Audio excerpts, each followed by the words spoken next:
36. Now things start getting exciting. Looks like we're gonna be making some progress here.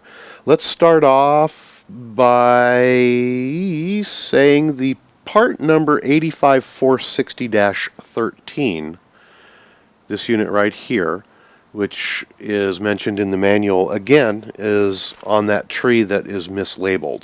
It is actually 85414. So it's going to be found on the tree with the servo horns. Let's go ahead and grab one of our side braces. Looks like this right here. And we're going to put the part number 85419-1 into this unit. Let's hold this so that the two holes are in one hand, and as we take part number 1, we're going to see that this is hexed, and on part number 1 is hexed here too. You're going to make sure that you want to shave off your tree spar, or it's not going to fit in properly. There's a hole here inside the unit. When we slip this in, we want that hole to be facing this back here. So when you slide it in, you do not want it sideways. You want the holes to be forward to back like this. And we're going to use one of the beveled screws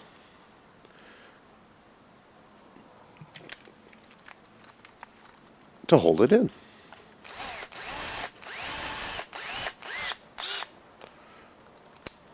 Dial back a little bit. There we go. It's going to go ahead and do the same on the second one.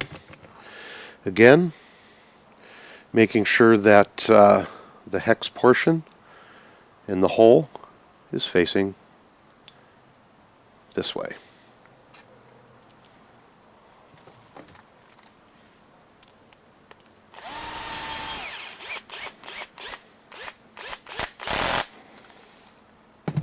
Okay, now that that is done, let's go ahead and install. Let's set these to the side, and we're going to go ahead and install this little unit onto the chassis. And you're going to see that there is a threaded hole in the chassis bottom, and it's the only threaded hole that's there. So we're going to put the unit on. We're going to stick the screw through the slider portion. And let's see, this is metal to metal, so we're going to use a little bit of Loctite here. Just a little dab. Come on. There we go. And we're going to put that screw in.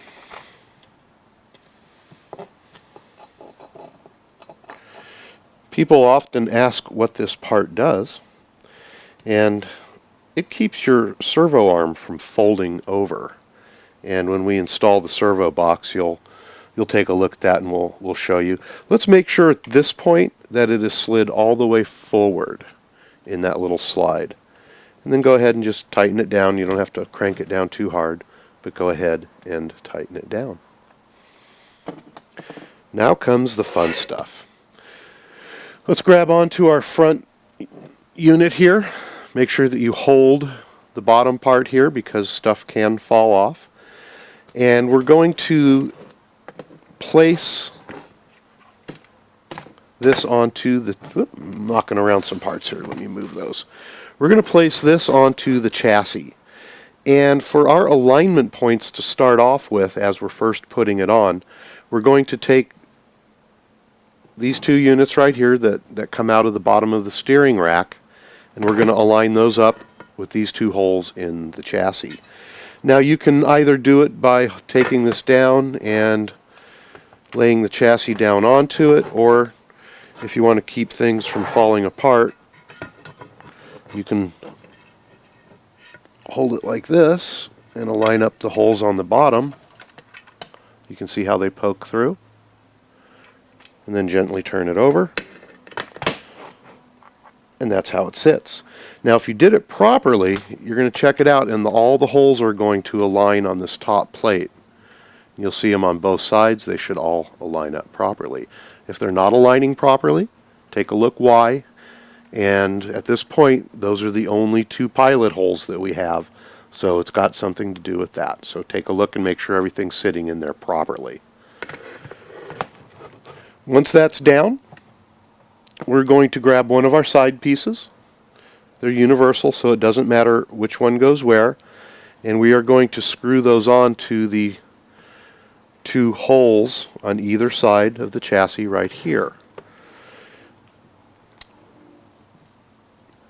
So what we're going to do is we're going to set this down on here, and we're going to drop in an aluminum spacer. And that slides right into the hole. You can actually do that before you put it in if you would like.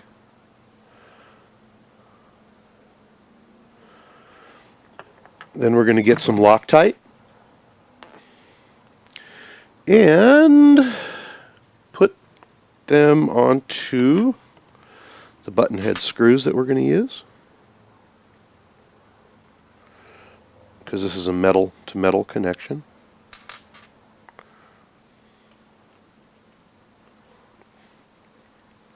Going to go ahead and set those on top and screw them in.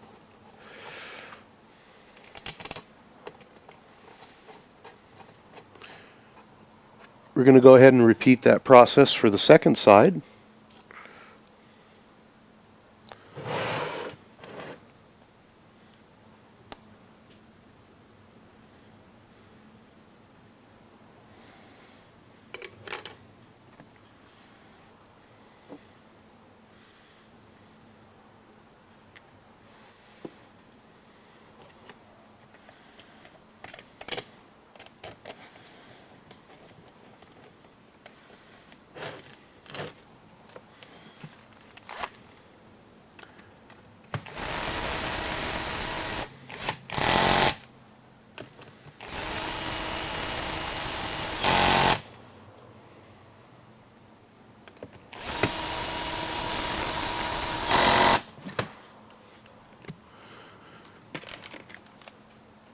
You know what? I need to learn to measure again because I'm using the wrong screws.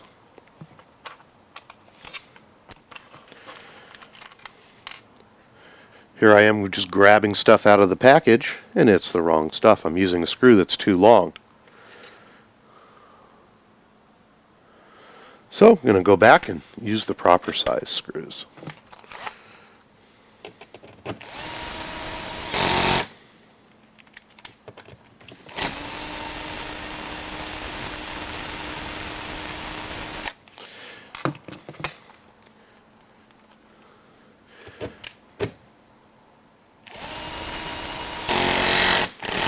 You might want to ask how I knew I was using the wrong size screw, and it's because they were hanging down way too far here.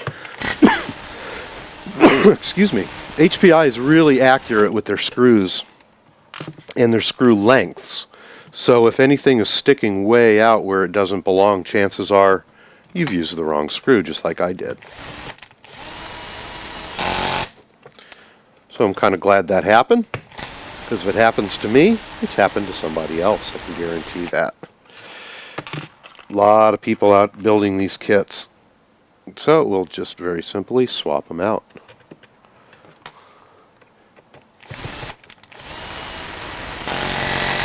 Okay. Going to give those just a little bit tighter. Make sure they're set in.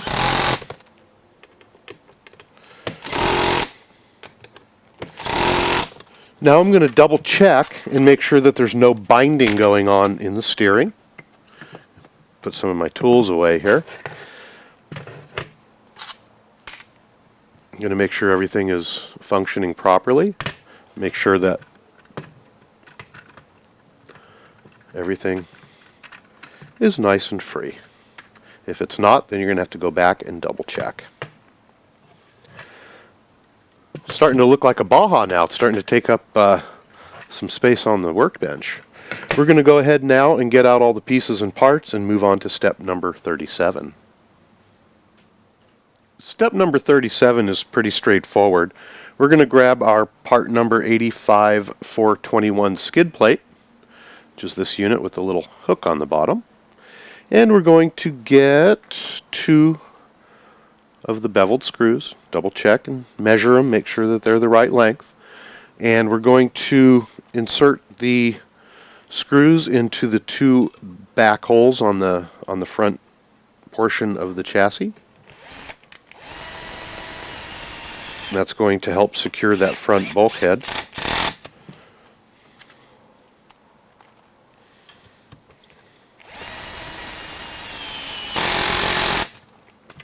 Just like so. And at this point we're going to install and just set this skid plate on without any screws. You can see that there's a little hook that we showed you earlier, and there's a little slot down in the front here. Very simply going to lay that down into the slot and push it forward until it clicks. And what you're going to notice when it's in the right place is that these 2 screw holes here line up properly. If they don't line up, then it's not in place. If they do line up, then it is. We're going to go ahead and set this whole unit aside right now. Make sure that you don't allow this to fall off and get lost. Oh no, Mr. Bill. Okay, let's go ahead and pull out all of our parts for step number 38. In this step, step number 38, we're going to build our sway bar links. We're going to go ahead and build one on camera and then let you go ahead and do the other one without the camera. We're going to grab one of the little set screws, and in one end of the set screw is going to be a hex for a wrench. Let's go ahead and stick that on our wrench, and we're going to insert it into one of the ball ends. I'm going to screw it in about halfway or more. They get pretty tight. Then we're going to take another end and screw it into that.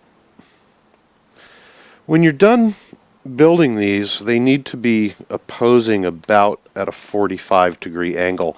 Don't worry if you don't get that right. You can adjust it later when you put them on. But as we look at our directions, we're going to have one that faces slightly in, or they're actually both going to go slightly in when you're done, but not at a full 90, just at a small angle like so. Now on the top one, or it doesn't matter which one is top or which one is bottom at this point, we're going to go ahead and insert one of these ball units.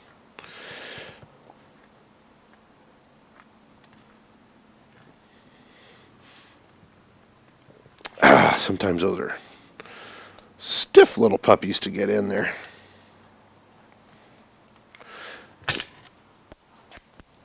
We'll try again. You can use a pair of pliers if you want. But that's how it should look when it's done. Go ahead and build your second one, and then we'll move on to step number 39.